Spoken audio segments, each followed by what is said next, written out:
একদম হঠাৎ করে কেন কক্সবাজার চলে গেলাম শুনলে হয়তো আপনি অবাক হবেন। আমি কিন্তু নিজেও অনেকটা অবাক হয়ে গেছিলাম যে আসলে এত রিস্কটা কি করে নিলাম। জানি না এই কাজটা ঠিক হয়েছে কিনা, তবে আমার কাছে মনে হয়েছে একটু বেশি রিস্ক হয়ে গেছে।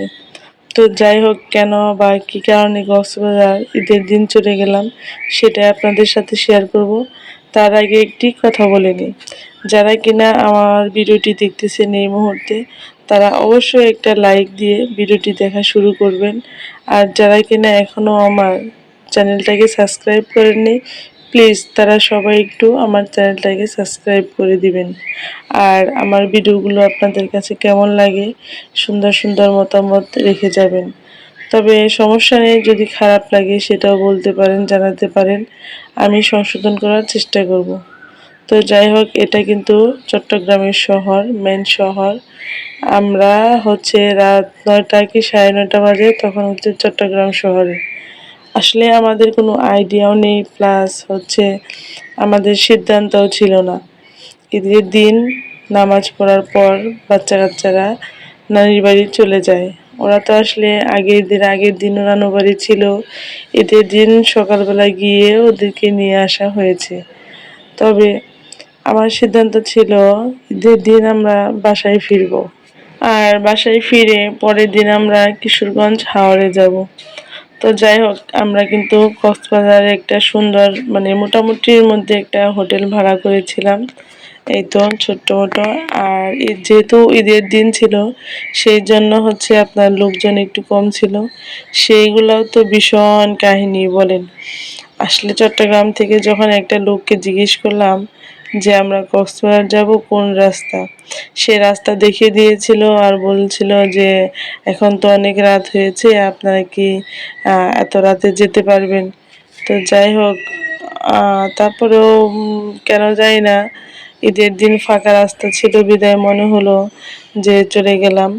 আসলে আমি একটা কথা বলি, আপনারা কেউ এত রিস্ক নিয়ে কখনোই রাতের বেলায় যাবেন না। আমারও কিন্তু যাওয়ার ইচ্ছে ছিল না। আমি আপনার ভাইয়াকে বলেছিলাম চট্টগ্রাম শহরে রাতটা থেকে পরের দিন সকালে যাওয়ার জন্য, কিন্তু উনি কথাটা শুনলো না। উনি বলল যে যেহেতু রাস্তা ফাঁকা আছে যেতে পারবো। কিন্তু আমার কাছে মনে হয়েছিল চট্টগ্রামের পরে এলাকাগুলা কক্সবাজারের আশেপাশটা একটু নীরব হবে, বা অচেনা একটা রাস্তা, অচেনা জায়গা কেমন না কেমন হবে। তবে উনি আমার কোনো কথায় পাত্তাই দিল না। তো যাই হোক, আমাদের শুনলে অবাক হয়ে যাবেন, আমাদের কিন্তু কক্সবাজার গিয়ে পৌঁছাতে রাত 1টা 10-15 মিনিট এরকম বেজে গিয়েছিল। আমি যে কি পরিমাণ ভয় পেয়েছি সেটা আসলে বলে বোঝাতে পারবো না। আমার কিন্তু 2 দিন পর্যন্ত শরীর শুধু কাঁপাকাঁপি করছে যে আল্লাহ, এত গভীর একটা রাস্তা দিয়ে আমরা কি করে আসলাম। আসলে আমি বারবার এই কথাটাই বলবো, যে কোনো রাস্তায় বর্তমান পরিস্থিতি, দেশের যে অবস্থা, কখনোই কিন্তু এরকম পাহাড়ি রাস্তায় এত রাতে আসা ঠিক না।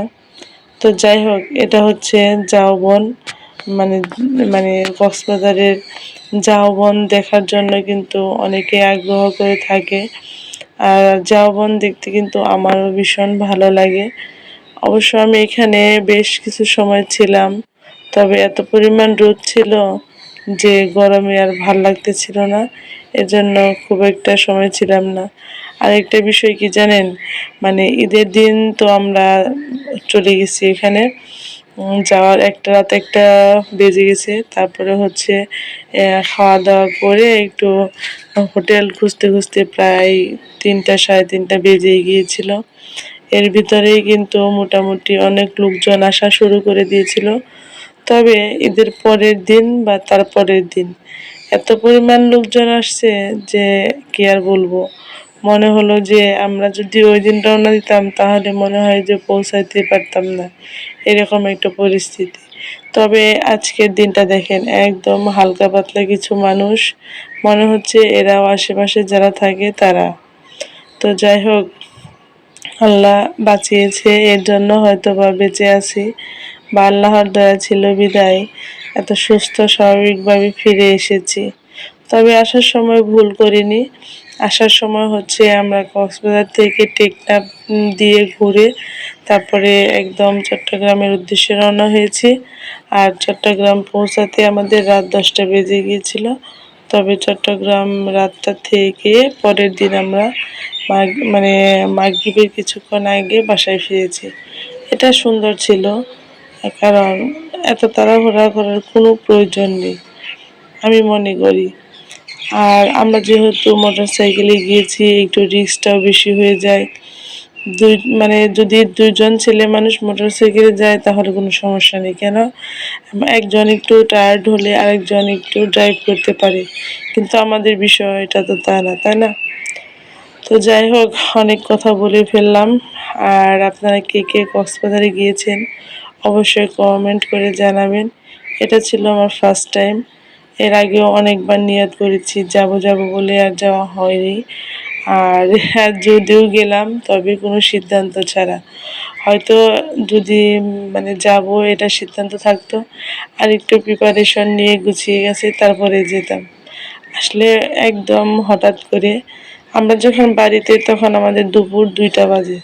তাহলে চিন্তা করেন কতটুকু রিস্ক নিয়ে তারপরে আমাদের যাওয়াটা হয়েছিল।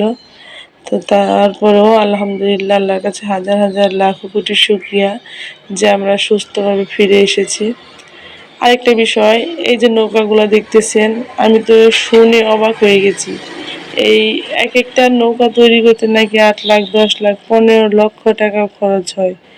আমি তো শুনে আমার মাথা ঘুরে গেছে যে এই একটা নৌকার দাম 8 লক্ষ, 10 লাখ, 15 লাখ টাকা করে। কি অদ্ভুত, তাই না? আসলে মানে মাছ ধরার জন্য হয়তো নৌকাকে এরকম করে বানানো হয়, যেহেতু সাগরের ঢেউ থাকে সেজন্য।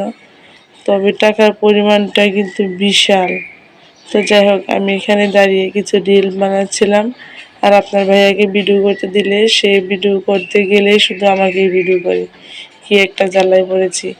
আর একটা বিষয় আপনাদের সাথে শেয়ার করি, কক্সবাজার থেকে আসার পর আমরা কিন্তু পুরো ভূতের মতো হয়ে গেছিলাম। মানে এত পরিমাণ কালো হয়েছিলাম যে আমার বুরখার যে হাত যে পর্যন্ত খোলা থাকতো আর যতটুকু ভিতর থাকতো দুটা কিন্তু 2 কালার হয়ে গিয়েছিল। এটা যাইতেও মনে হয় আমার 1 মাস সময় লেগেছে। এই বর্তমান এখন মনে হয় যে মানে হাতের কালার আর মানে পুরা হাতের কালারটা এক হয়েছে। আর এতদিন কিন্তু মানে হাতের 2 অংশটা 2 কালার ছিল। রোদের মধ্যে যেহেতু ঘোরাফেরা করেছি সেই জন্য এরকম। তো যাই হোক, কক্সবাজার আসলে সবাই কিন্তু মানে শুটকি, আচার এগুলোর প্রতি একটু আকর্ষণ থাকে, বা আমারও তার থেকে ব্যতিক্রম না। আমিও কিছু আচার নিয়েছিলাম, তারপরে হচ্ছে আপনি কিছু শুটকিও নিয়েছি হালকা পাতলা। আর এখানকার শুটকিগুলো মনে হয় ভালো হয়, খারাপ না। আর এখানে আমি একটা ব্যাগ দেখতেছিলাম, ব্যাগটা পছন্দ হয়েছিল, বাট আমার কাছে মনে হলো যে আমাদের ওদিকেও একই সেম, এত কষ্ট করে নিয়ে যাওয়ার কিছু নাই। আর এই তো শুটকির দোকানে চলে আসছি। এখানে কোনটা রেখে কোনটা নেব একদম তো দিশেহারা। আসলে এখানে আসলে টাকার একটা বস্তা নিয়ে আসতে হবে, তাহলেই না আপনি মন মতো জিনিস কিনতে পারবেন। আর শুটকি মাছ দেখে তো আমি অবাক যে এত বড় বড় মাছ, দেখেন সমুদ্রের মাছগুলো কত বড় বড়, তাই না? আর ছোটবেলায় যখন কক্সবাজারের কথা শুনতাম তখন মনে মনে ভাবতাম যে এই যে কড়ি দিয়ে যে আপনার মানে মালা তৈরি করা হয়, কানের দুল, এগুলো যদি একটা পেতাম। বা আমার মনে আছে ছোটবেলায় কে দিয়েছিল সেটা মনে নেই, কেউ একজন দিয়েছিল, অনেক ভালো লেগেছিল। আর সবচেয়ে খারাপ একটা বিষয় আপনাদের সাথে শেয়ার করি, জানি না কার কাছে কেমন লাগে না লাগে, আমার কাছে এতটাই বাজে লেগেছে এই খাবারটা, এখনো মনে আসলে বমি চলে আসে। আমরা এখানে নিয়েছিলাম 2টা কাঁকড়া নিয়েছিলাম আর একটা হচ্ছে আপনার কোরাল মাছ নিয়েছিলাম। দাম নিয়েছিল 800 টাকা। টাকাটাই বৃথা, সেটা বড় কথা না। সবচেয়ে খারাপ লেগেছে ওনাদেরকে বারবার বলা হয়েছিল এবং দাঁড়িয়ে থেকে পরিষ্কার করে তারপরে হচ্ছে আপনার আমরা নিয়েছিলাম। তারপরেও কাঁকড়ার ভাজার স্টাইল দেখেই তো আমি অবাক। একদম গরম একটা কড়াইয়ের মধ্যে শুধু ছাড়লো আর উঠাইলো, শেষ। এভাবে করলে তার হয় না, তাই না? আর আমি বলেছিলাম ওনাকে একদম জাল ফ্রাই করার জন্য, সেটা তো ঝাল নুন মরিচ কিছুই বুঝিনি। আর দেখেন মাছের যে চেহারা, এটা দেখলে তো বমি চলে আসে। ভালো করে আসলে ইয়ে হয় নাই, ভাজা হয় নাই। তো যাই হোক, খাবার নিয়ে আসলে নিন্দা করা ঠিক না, তারপর আপনাদের সতর্ক করার জন্য বললাম যে আপনারা যদি খান দেখে শুনে খাবেন, অল্প একটু ট্রাই করে দেখবেন। তবে অনেকটা বাজে, এত পরিমাণ গন্ধ ছিল। আর প্রত্যেক কামড়ে কামড়ে হচ্ছে আপনার বালি ছিল, মনে হয় যে কি আর বলবো, কিছু বলার নেই। যাই হোক, ওগুলা আর কি বলবো, আপনারা দেখে শুনে খাবেন। আর এই তো আমি হচ্ছে কিছুক্ষণ পর পর মানে যেহেতু শরীরটা এত টায়ার্ড, মোটরসাইকেলে গিয়েছি সারা, আমার 2 দিন পর্যন্ত শুধু শরীর কাঁপাকাঁপি করছে আর টেনশনও কাজ করছে যে এত দূরের রাস্তা আসছি, আবার এই দূরের রাস্তায় কি করে যাব। সবচেয়ে বেশি টেনশন লাগতেছিল যে আল্লাহ, রাত একটায় যখন একটা গভীর রাস্তা দিয়ে প্রবেশ করলাম, চারদিক থেকে শুধু ঠান্ডা বাতাস আর শরীর শীত, মানে শীত শীত লাগতেছিল। মানে লোহা গাড়ার পর থেকেই মানে আমার কাছে একটু ভয় ভয় লাগতেছিল। তারপর তো একদম অবস্থা আরো খারাপ। তো কি আর করব বলেন, এই কথা ভাবতে ভাবতেই আমি আপনার ভাইয়াকে বলেছি ফেরার সময় যেন রাত না হয়, তাহলে কিন্তু অনেক সমস্যা। এই দেখেন আস্তে আস্তে বললাম না, মানুষ আসা শুরু করে দিয়েছে। এটা কিন্তু পরের দিন সকালবেলার একটা সিনারি। রাত্রেবেলা তো আরও প্রচুর লোক আসছিল। আমরা কক্সবাজারে 2 রাত ছিলাম। 2 রাত ছিলাম, তো বেশ সময়টা ভালোই কাটছে, যদিও আমি সবটা ফোনে ধারণ করিনি, যতটুকু পেরেছি ততটুকু চেষ্টা করেছি। আর পরের দিন সকালবেলা আমরা হচ্ছে টেকনাফ দিয়ে বেরিয়ে চট্টগ্রামের উদ্দেশ্যে রওনা দিব। আর যাওয়ার সময় এই ইনানি বিচের পাড়ে আমি একটু সময় দাঁড়িয়ে কিছু হালকা পাতলা নাস্তা টাস্তা করে, খাওয়া দাওয়া করে তারপরে হচ্ছে রওনা দেব। আর রাস্তার মাঝে মাঝে দাঁড়িয়ে একটু রেস্ট নিতে আমারও ভালো লাগে, কারণ একঘেয়েমি বসে থাকতেও ভালো লাগে না। আর এই ইনানি বীচটা কিন্তু ভীষণ সুন্দর। আর টেকনাফ টেকনাফ যাওয়ার যে রাস্তাটা, সেটা আর কি বলবো, এটা তো একদম অসাধারণ একটা রাস্তা, অসাধারণ ভিউ। হাতের ডান পাশে হচ্ছে সমুদ্র, বাম পাশে হচ্ছে পাহাড়। মানে কি আর বলবো, এই সৌন্দর্য বা এটা কিন্তু আপনি ফোনে কখনোই বুঝতে পারবেন না, অনুভব করতে পারবেন না, যতক্ষণ না আপনি ওখানে পৌঁছাবেন। তার আগে এর সৌন্দর্য অনুভব করা সম্ভব না। আর রাস্তায় যাওয়ার সময় দেখলাম লবণ চাষ করা হচ্ছে, তাই একটু ভিডিও করে নিলাম। আর লবণ চাষ তো এখানে একটু হালকা পাতলা, তবে টেকনাফে কিন্তু প্রচুর হচ্ছে আপনার লবণ চাষ করা হয়। আর মহেশখালী কিন্তু হচ্ছে আপনার লবণ চাষের জন্য একদম বিখ্যাত। আমি ওখানকার কিছু ভিডিও নিয়েছি, সেটা হচ্ছে আমার রুমানা ব্লগে, এই চ্যানেলে দিব। সম্পূর্ণ আরও সুন্দর সুন্দর, মানে যতটুকু পেরেছি ততটুকুই আপনাদের সাথে শেয়ার করার চেষ্টা করব। আর দেখেন এই ঝাউ গাছগুলো দেখতেছেন, তার ওপারে কিন্তু সাগর।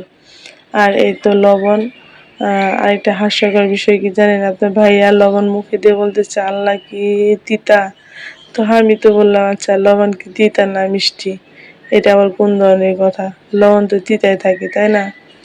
তো যাই হোক, লবণ চাষিরা বলল যে ওনাদের নাকি লবণ চাষে বর্তমানে লস হচ্ছে। উনি আমাকে বলল যে আমাদের এখন বর্তমানে লবণ চাষে লস হচ্ছে। তো যাই হোক, ওখান থেকে আমরা বের হয়ে টেকনাফের উদ্দেশ্যে রওনা হয়ে গেছি। আর টেকনাফ থেকে কিছু সময় কাটিয়ে হচ্ছে আমরা চট্টগ্রাম যাব। আর এটা হচ্ছে পাহাড়ি রাস্তা, চট্টগ্রামে ফিরতেছিলাম তখন। আর বাম পাশে যে দেখতেছেন এগুলা কিন্তু রোহিঙ্গাদের ক্যাম্প, আর্মি, এটা আর্মি ক্যাম্প। আর তার সামনে হচ্ছে রোহিঙ্গাদের বসবাস। মানে এত পরিমাণ রোহিঙ্গা, সরাসরি আসলে না দেখলে বুঝতে পারবেন না, পুরো পাহাড়টাকে একদম তছনছ করে দিয়েছে।